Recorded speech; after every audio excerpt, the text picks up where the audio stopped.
everyone. In today's session, we will discuss about the next topic of biomolecules, topic number 9.8. It is nature of bond linking in a polymer. Let's go with our next topic. It is topic number 9.8 in NCERT. It is nature of bond linking monomers. Nature of bond linking monomers in a polymer.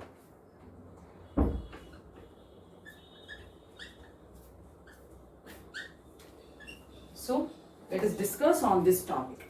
So we discussed that carbohydrates, proteins, nucleic acids and fatty acids, they are not true biopolymers. So carbohydrates, proteins, nucleic acids, they come under polymers, right? So we tell that carbohydrates are homopolymers also, heteropolymers also. Proteins, they are completely heteropolymers. Nucleic acids are also heteropolymers. Now we are going to discuss about a polypeptide first. A polypeptide can also be called as a protein. Now we know that a polypeptide, which is a heteropolymer, the monomeric unit in a protein or a polypeptide is amino acid, that also we know. The monomeric unit here is an amino acid. The monomeric unit is here as an amino acid. Since 20 proteinaceous amino acids are there, randomly one by one will come. So it cannot be a homopolymer, it will be heteropolymer only. Okay, so when we talk about a polypeptide, which type of bonds do we find? Under this topic, again they have given it exclusively. Let us see it once again, because on this concept, NEET 2021, there was a question. They have given match the following. They have given proteins on one side, which bond is that? Peptide bond. Now they have given nucleotides, which bond? Phosphodiester bond. And the third one, they have given lipids, what is the bond? Ester bond. Then polysaccharides, glycosidic bond. 4, you need to match it. On this concept only question came, so let us see it in detail. So a polypeptide is a polymer. Which polymer? Heteropolymer. What is a monomeric unit? Amino acid. And these amino acids, how are they linked? Let us take 2 amino acids to see the structure. Like when we see the structure, we will take glycine, alanine, serine, like glycine, like the 3 or 4 amino acids will take. Now if I need to draw the structure of glycine, it goes like alpha carbon having a minor group, and this is a carboxylic group, and this is the R group. The R group for glycine is hydrogen. Let me draw another amino acid, alanine here. Alanine's NH2 group is this. This is alpha carbon, and here it has COOH group, and this is hydrogen, and alanine's R group is CH3. We can look at these structures in page number 145, figure number 9.1. I drawed alanine here, I drawed glycine here. Serine structure also they mentioned in NCERT. So it is NH2 this way, alpha carbon having hydrogen and having carboxylic group, and alanine, serine has CH2OH. This is the R group for serine. So I took 3 amino acids, glycine adjacent to alanine, and third one is serine, that adjacent. If you want, we will draw the another structure. Glycine once again we will draw. So here is NH2 group, alpha carbon having hydrogen. Here goes the carboxylic group, and here is the R group, it is hydrogen. Now we took 4 amino acids. Now let us see how the peptide bond is established between the 2 adjacent amino acids. Now for making peptide bond, so this is our first amino acid. Here we go, second amino acid, and this will be our third amino acid, and this is the 4th amino acid, or let us consider it as the last amino acid. Let's consider it as a last amino acid. When 2 adjacent amino acids are there near to each other, then what happens? The first amino acids, which functional group will be participating? It's not the amino group which participates. It's the carboxylic group which participates with the amino group of the adjacent amino acid. So the first amino acids carboxylic group, it reacts. I told the carboxylic group will react with the amino group of the adjacent amino acid. Reacts with the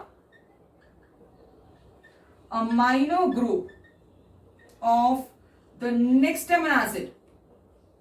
Amino group of the next amino acid. Yeah, we have drawn both of them near to each other.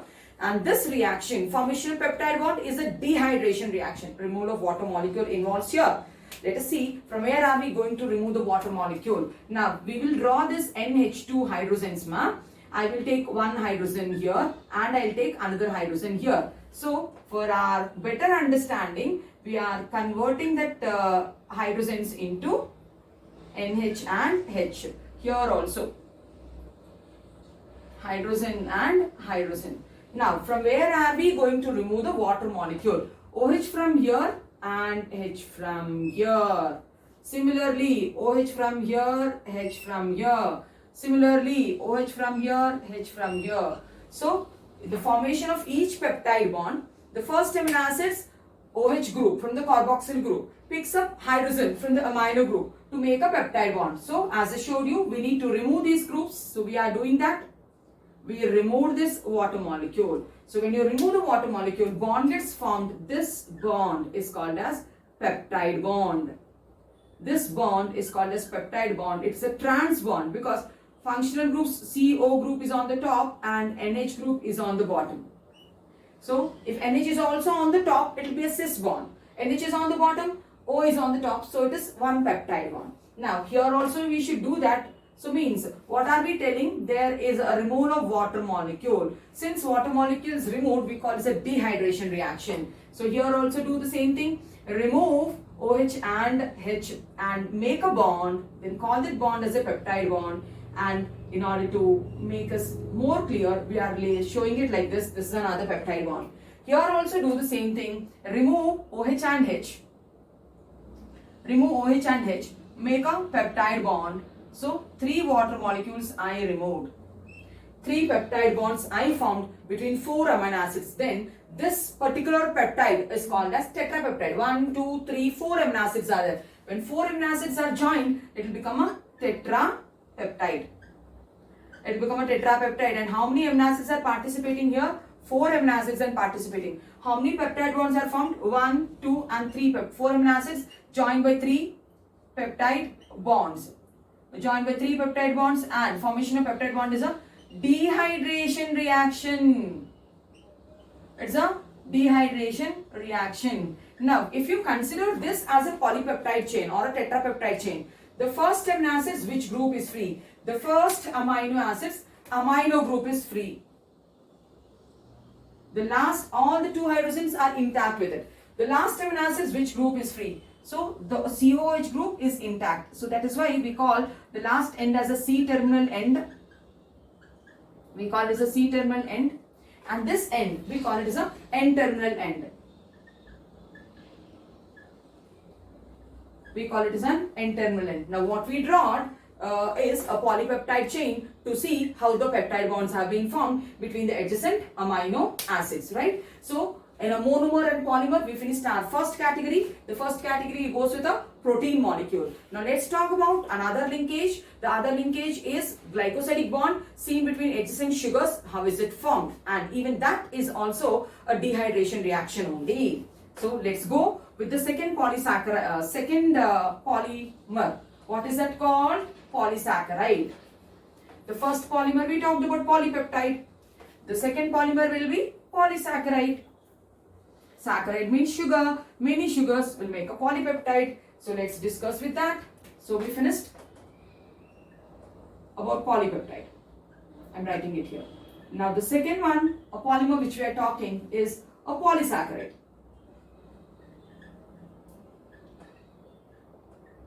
A polysaccharide is made up of repeating units of monosaccharides. The monomer will be monosaccharides. Now, if the monomer is the same, call it as a homopolysaccharide. Starch, glycogen, inulin, cellulose, all these are examples of homopolysaccharides, right? So, examples of homopolysaccharides.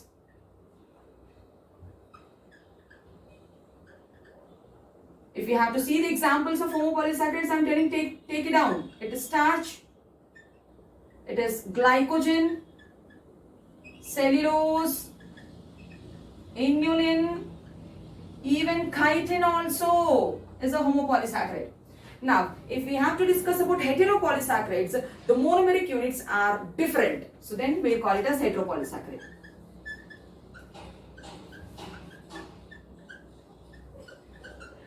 Examples for heteropolysaccharides, they are hyaluronic acid is one heteropolysaccharide. Then bacterial cell wall. Okay, so chondroitin sulfate, all these are examples of heteropolysaccharides.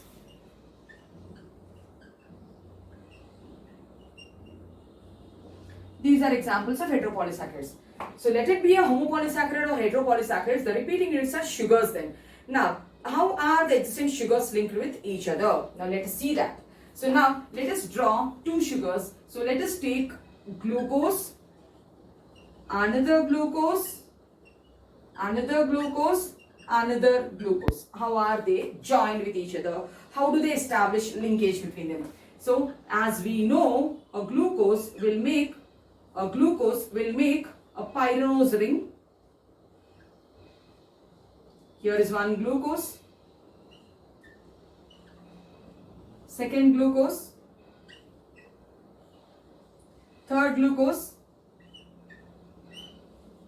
fourth glucose molecule. So a glucose is an aldohexose. So first carbon H and OH, second carbon H and OH, third carbon OH and H, fourth carbon H and OH. This is the sixth carbon CH2OH, fifth carbon hydrogen is here. So this is glucose. Or in simple manner, we can just write down OHs also. That way will be an easy representation. So like this they will show us in NCERT textbooks. H they will ignore. In this manner they will show us in NCERT textbooks.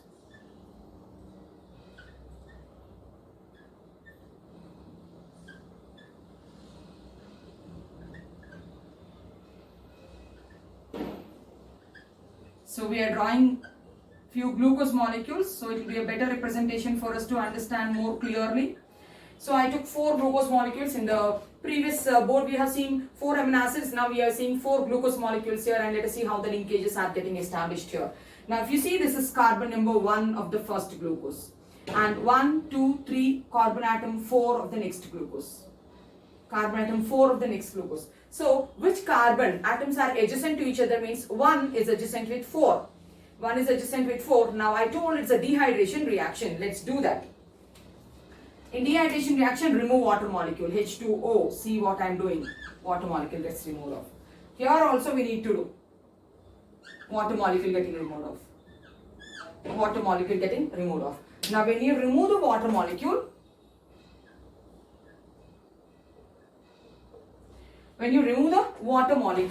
then what happens? O will be left out. Let us show that. O will be left out. Now that O will make a linkage in this manner. This O will make a bond like this. This O will make a bond like this. This O will make a bond like this. Now this bond is called as glycosidic bond, which is seen between two adjacent sugars. Okay. So now this linkage is called as alpha glycosidic bond. And more precisely, if we have to tell, it is alpha 1 and 4 glycosidic bond. First carbon with the fourth carbon. Alpha 1,4 glycosidic bond will be formed.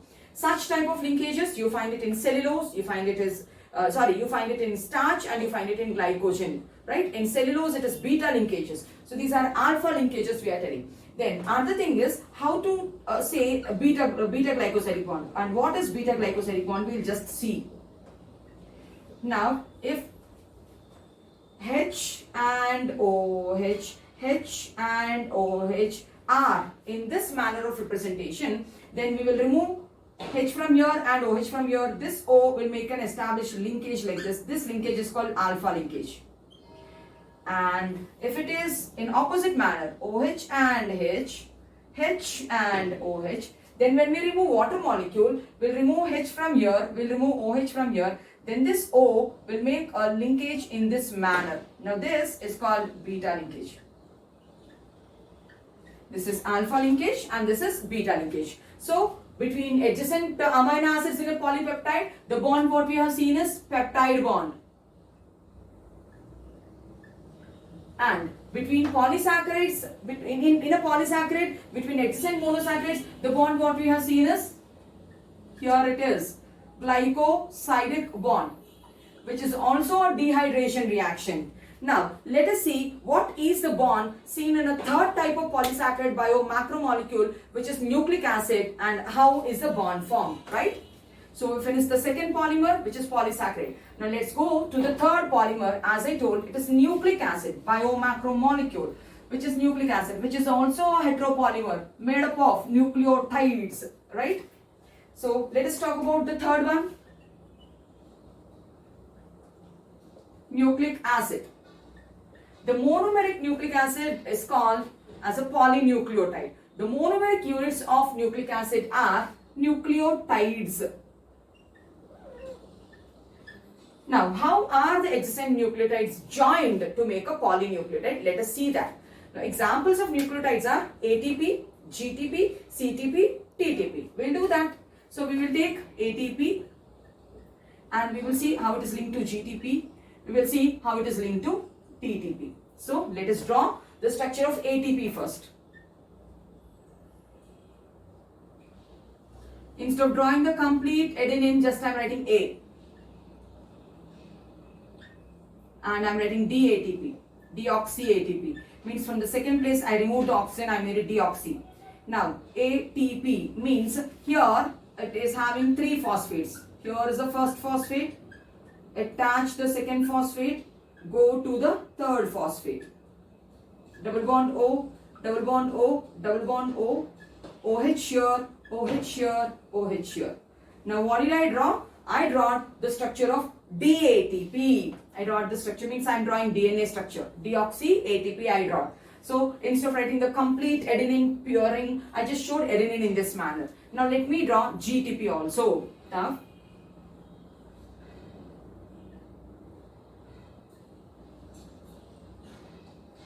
here is guanine, second place deoxy. Yes, bring all the phosphates. First phosphate, second phosphate, third phosphate. Now what did we draw here is DGTP, deoxy GTP. As I told, let us also draw the third nucleotide, it is TTP. Let's do that here.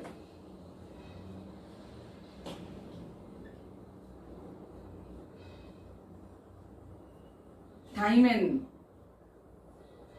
H and H, H and OH, and again the same story, CH2, O, P, O, P, O, P, OH, double bond O, double bond O, double bond O, OH here, OH here, OH here.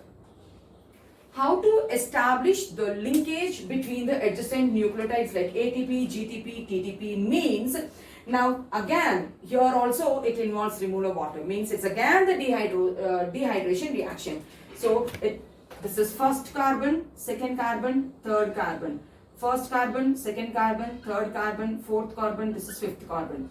Now the first nucleotides, 3' OH group. The first nucleotide's 3' OH group links with the next nucleotide's 5' phosphate group. The next nucleotide's 5' phosphate group, it will get linked. Okay, so how it gets linked means, see, OH and OH. Let's remove a water molecule this way. So here also, let's remove water molecule this way. Okay, so when you remove water molecule, you will be left with this oxygen. You will be left with this oxygen. Now this oxygen will make a bond. The bond which is seen here between the two adjacent nucleotides where the O will establish is called as ester bond. This is ester bond, and we studied that already one ester bond will be there here. So this is one ester, and just now you made an ester here by removal of water molecule. So since two esters are there, so we will tell one nucleotide joins to an adjacent nucleotide by phosphodiester bond, diester bond. Similarly do here also. Remove this O and remove this H and make a bond like this. And this is already an ester bond, one more ester bond, diester bond. So then when we have joining like this, for making this bond we need energy. For that we need to remove this PPI, inorganic phosphate gets released out. This goes out as PPI. When you're breaking this high energy bond, you get energy. That energy is used for making this ester bond. So we need to remove this one. We need to remove this and add H here. Similarly, remove this two phosphates, PPI remove and add H here. Okay. So then like this, the new adjacent nucleotides are joined. So what is this? This is a trinucleotide then. Three nucleotides are joined. So what is this called? It is a trinucleotide. One nucleotide joined to an adjacent nucleotide like deoxy ATP joined with deoxy it is GTP by a phosphodiester bond. Deoxy GTP joined with deoxy TTP by one more phosphodiester bond. So the adjacent nucleic acids, nucleotides are joined by phosphodiester bond. Here also water molecule is going out. It is also a dehydration reaction. It is also a dehydration reaction. So we have seen the third molecule also, which is nucleic acid. The repeating units are nucleotides. So these are the examples how they are joined. And when we draw a nucleotide, we'll be telling that one end of the nucleotide is free 5' end, the other end of the nucleotide is 3' end. So what is this 5' and what is this 3'? Let us look at this nucleotide. In this nucleotide, first carbon is with base. Second carbon non-reactive because you removed of oxygen. Third carbon involved in linkage forming an ester bond. Fourth carbon is already in a ring structure. Fifth carbon, see here clearly, all the three phosphates are there undisturbed. So it is free. So that is why we identify this and we tell this 5' phosphate end. Phosphoterminal end is a place where the first nucleotide will be there. Now come to the last nucleotide. In our tripeptide, this is our last nucleotide. Here, first carbon linking with the base. Second carbon, non-reactive, no oxygen. Third carbon, yes, OH is free. Here OH is involved in linkage, here also OH is involved in linkage, here below that there is no nucleotide, that means the OH is free. Since the 3' OH group is free here, and if you come to fourth involved in the ring structure, come to the fifth one, it's making an ester bond. In the last nucleotide, the 3' OH group will be free, so that's why we call it as a 3' OH end, 3 hydroxyl end, 5 phosphate end. 3 hydroxyl end is a place where last nucleotide will be there. 5 and 5' end is a place where first nucleotide will be there. So this is the structure of nucleic acid. And who established the structure of nucleic acid? So the eminent scientists, they are Watson and Crick in their 1953. They have explained the structure of double helical model in the journal called Nature. Now there are a dozen types of DNAs in nature, but the most stable type of DNA is bDNA. That's why Watson and Crick explained the structure of bDNAs. What are the other types? You can name them in alphabets. ADNA is there, cDNA is there, ddNA is there, eDNA is there, zDNA is there, like that. But bDNA is a stable form. It is the stable form. That's why this structure is only explained by Watson and Crick. Right? It's a double helical model. Now, when we see the stoichiometry, what are the calculations? So we tell the first point, it is double-stranded DNA. And both the strands run anti-parallel to each other. They run anti-parallel to each other. Means, if one strand is running in 5' to 3', the other strand will run in 3' to 5'. So this is what we mean by anti-parallel.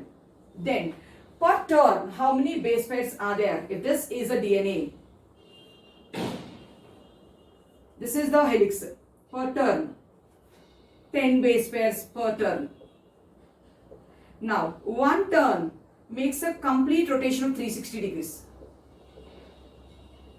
One turn makes a complete rotation of 360 degrees. Now if 10 base pairs are making 360 degrees rotation, one base pair will make 36, 360 by 10. So one turn, 360 degree rotation. One base pair rotation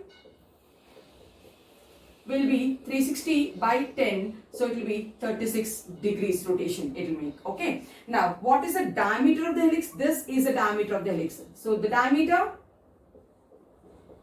of the BDNA is 20 angstroms, right? And what is rise per base pair? What is rise per base pair? It is 3.4 angstroms. One base pair from to other base pair, how much it has rise? 3.4. This base pair to this base pair, 3.4 angstroms. Rise per base pair is 3.4 angstroms. How to calculate the pitch of the helix? There is a formula. Number of base pairs into rise per base pair.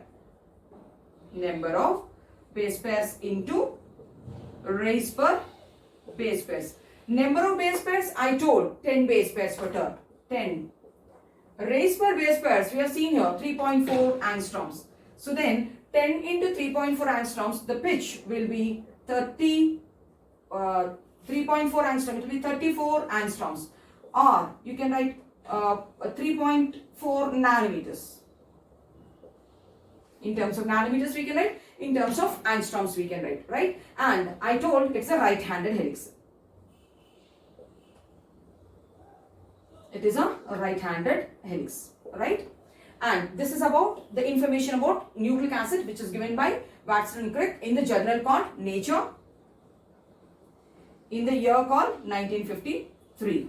Then the last one, it's not a polymer. It is a it's a lipid molecule. Then in lipid molecule, what is that linkage? That is ester linkage. The linkage what we see is an ester linkage. Now we tell that fatty acids are esterified to glycerol. They are joined by ester bond to glycerol. So if you have to see a glycerol molecule, so I will write it as lipid. I will not give the number because lipid is not a polymer. Okay, it is not a polymer. A simple lipid, if you see, it has glycerol molecule, CH2OH, trihydroxypropane. And 3 fatty acids. Fatty acid 1. Remove water molecule, H from here, OH from here. Make an ester bond. Here is an ester bond. Bring another fatty acid. Another ester bond. And another ester bond. So this becomes a triglyceride. It becomes a triglyceride. Okay. So these are the bonds what we can see in biomolecules. And what question we got in NEET UG 2021? It is match the following. It's match the following. So what did I tell? Proteins they have given. Nucleic acids they have given, polysaccharides they have given, and lipids they have given, and then they're asking us what bonds they are. So now they'll shuffle it. So they'll write it peptide bond here. They will show glycosidic bond here, ester bond here, phosphodiester bond. Now we need to arrange them. This is our question. How to do? I told protein has peptide bond. Search. This is the answer. Nucleic acid, I told, is joined by phosphodiester bonds. Here is. Polysaccharides are joined by glycosidic bond. So here we go. Then lipids have ester bonds. This is our answer. Came in NEET 2021 examination. So with this, we finished our topic. It is about nature of linking monomers in a polymer. The next topic what we have is dynamic state of body constituents. Let us see that topic. It is 9.9 dynamic state of body constituents.